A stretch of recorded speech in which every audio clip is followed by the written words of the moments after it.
What constitutes a real, live human being is more of a mystery than ever these days, and men each one of whom is a valuable, unique experiment on the part of nature are shot down wholesale.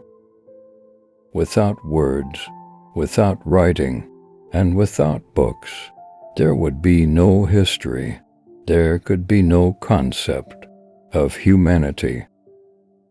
When trying to remember my share in the glow of the eternal present, in the smile of God, I return to my childhood, too, for that is where the most significant discoveries turn up. Nevertheless, whether in occurrences lasting days, hours, or mere minutes at a time, I have experienced happiness often, and have had brief encounters with it in my later years, even in old age. Among the letters my readers write me, there is a certain category which is continuously growing, and which I see as a symptom of the increasing intellectualization of the relationship between readers and literature. I was out of my bed in 1 second, trembling with excitement, and I dashed to the door and into the adjoining room, where I could watch the streets below from the windows. Until 1914, I loved to travel.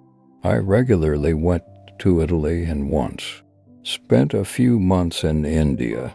Since then, I have almost entirely abandoned traveling, and I have not been outside of Switzerland for over 10 years.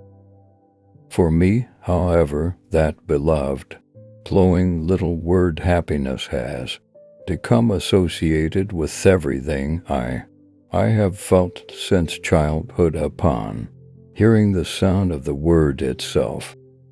Hermann Hesse said that solitude is independence. It was morning. Through the high window I saw the pure, bright blue of the sky as it hovered cheerfully over the long roofs of the neighboring houses. It, too, seemed full of joy, as if it had special plans and had put on its finest clothes for the occasion.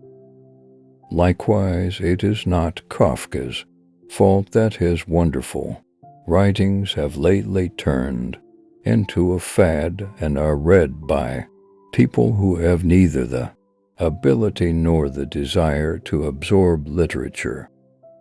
People with courage and character always seem sinister to the rest. Within us there is someone who knows everything, wills everything, does everything better than we ourselves. I have always believed, and I still believe, that whatever good or bad fortune may come our way, we can always give it meaning and transform it into something of value. When dealing with the insane, the best method is to pretend to be sane.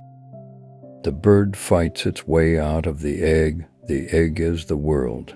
Whoever will be born must destroy a world. The truth is lived, not taught. Everything becomes a little different as soon as it is spoken out loud. The bourgeois prefers comfort to pleasure, convenience to liberty, and a pleasant temperature to the deathly inner consuming fire. The call of death is a call of love. Death can be sweet if we answer it in the affirmative, if we accept it as one of the great eternal forms of life and transformation. If a man has nothing to eat, fasting is the most intelligent thing he can do. Knowledge can be communicated, but not wisdom. One can find it, live it, be fortified by it, do wonders through it, but one cannot communicate and teach it. To study history means submitting to chaos and nevertheless retaining faith in order and meaning. To be able to throw one's self away for the sake of a moment. To be able to sacrifice yours for a woman's smile, that is happiness. Those who cannot think or take responsibility for themselves need an clamor or a leader. Words do not express thoughts very well. They always become a little different immediately after they are expressed, a little distorted, a little foolish.